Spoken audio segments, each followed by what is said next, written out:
வணக்கம். இந்த வீடியோவில் நான் என்ன கொண்டு வந்திருக்கேன்னா, பூஜை ரொம்ப வாசனையாக இருக்கிறதுக்கு என்னென்னலாம் நம்ம செய்யணும், எந்த பொருளை வச்சு பூஜை ரூம்பு வீடு எல்லாம் தொளிக்கணுங்கிறத நான் உங்களுக்கு கொண்டு வந்திருக்கேன். ஸ்கிப் பண்ணாமல் பாருங்கள் இந்த வீடியோவை. முதல்ல வந்து ஜாதிக்காய். அந்த ஜாதிக்காய் வந்து ஒரு 3 எடுத்துக்குங்க. அதுக்கப்புறமா ஜாதி பத்திரி, இந்த கறி குழம்புக்கெலாம் போடுவோம்ல, அந்த ஜாதி பத்திரி எடுத்துக்குங்க. அது ஒரு 3-4 எடுத்துக்குங்க. அது முழு பூவாக இருந்தால் 3 எடுத்துக்குங்க. கொஞ்சம் பிஞ்சு கிஞ்சி இருந்ததுன்னா 4 எடுத்துக்குங்க. ஜாதிக்காய் 3, ஜாதி பத்திரி 3. அதுக்கப்புறமா வந்து நம்ம போட வேண்டியது வந்து பச்சை கற்பூரம். பச்சை கற்பூரம் வந்து கொஞ்சம் உண்டுன்னு ஒரு 25 கிராம் பச்சை கற்பூரம் போடணும். அதுக்கு அப்புறமா வந்து நீங்கள் வால் மிளகுன்னு இது நாட்டு மருந்து கடையில் போய் கேளுங்க. வால் மிளகு அது ஒரு 50 கிராம். வெள்ளை மிளகு ஒரு 50 கிராம். அதுக்கப்புறமா வந்து உங்களுக்கு ரொம்ப இன்னும் வாசனையாக இருக்கணும்னா ஜவ்வாது. இதுவே போதும். ஆனால் நம்ம கலந்து நம்ம துடைக்கும் போதோ ஒரு தண்ணியில் கலக்கி அதை வச்சு பூஜை ரொம்ப துடைச்சிங்கன்னா உங்களுக்கு தெய்வ நடமாட்டம், வசீகரம் எல்லாமே நல்லா இருக்கும்.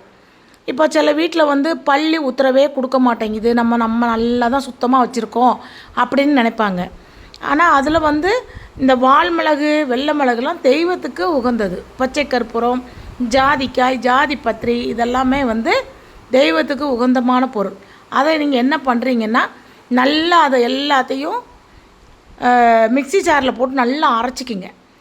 ஏன்னா ஜாதிக்காய் வந்து நல்லா கொஞ்சம் 2 துண்டாக உடச்சி மிக்சியில் போடுங்க. எல்லாம் போட்டு அரைச்சிட்டிங்கன்னு வைங்களேன், பச்சை கற்பூரத்தையும் சேர்த்து போட்டு அரைச்சிட்டிங்கன்னு வைங்க, செம்ம வாசம் இருக்கும்.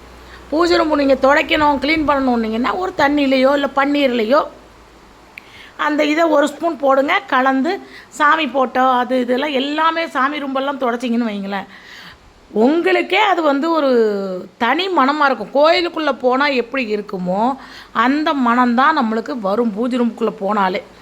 வீட்லேயும் நீங்கள் வந்து செவ்வாய் வெள்ளி தொளிச்சு விடலாம். ஒரு சின்ன கிண்ணத்தில் தண்ணி எடுத்து இது போட்டுக்கிட்டு கொஞ்சம் மஞ்சத்தூள், கொஞ்சம் உப்பு இதெல்லாம் போட்டு நீங்கள் தொளிச்சு விடலாம். இதில் மகாலட்சுமி குடிகொண்டு இருப்பாங்க. நைட்டு அடுப்பெல்லாம் துடைச்சி தானே படுக்கிறோம், பாத்திரம்லாம், அந்த இடத்துலையும் நீங்கள் வந்து இதெல்லாம் பண்ணிங்கன்னா நல்லாயிருக்கும். தெய்வம் நின்று பேசுவாங்க. அந்த நிலமையில் நம்ம வீட்டை கொண்டு வந்துடலாம். கோயிலில் வர்ற மாதிரி இருக்கும். இந்த வீடியோவை நீங்கள் பயன்படுத்தி பார்த்துட்டு, இந்த வீடியோவில் உள்ள பொருட்கள்லாம் பயன்படுத்தி பார்த்துட்டு என்னுடைய வீடியோவுக்கு கமெண்ட் பண்ணுங்கள். நல்லா இருந்துச்சு, நல்ல வாசமாக இருந்துச்சுன்னு நீங்கள் கமெண்ட் பண்ணுங்கள். கண்டிப்பாக ஸ்கிப் பண்ணாமல் பாருங்கள். அப்போ தான் உங்களுக்கு புரியும் நான் என்ன சொல்லியிருக்கேங்கிறது. உங்களுக்கு அப்போ தான் புரியும். கொஞ்சம் நீங்கள் ஜவ்வாது கூட கொஞ்சம் போட்டு வேணும்னா கலந்துக்குங்க, வேண்டான்னா ஒன்றும் தேவையில்லை. சரி, அந்த வீடியோ பிடிச்சா உடனே லைக் பண்ணுங்கள். நன்றி.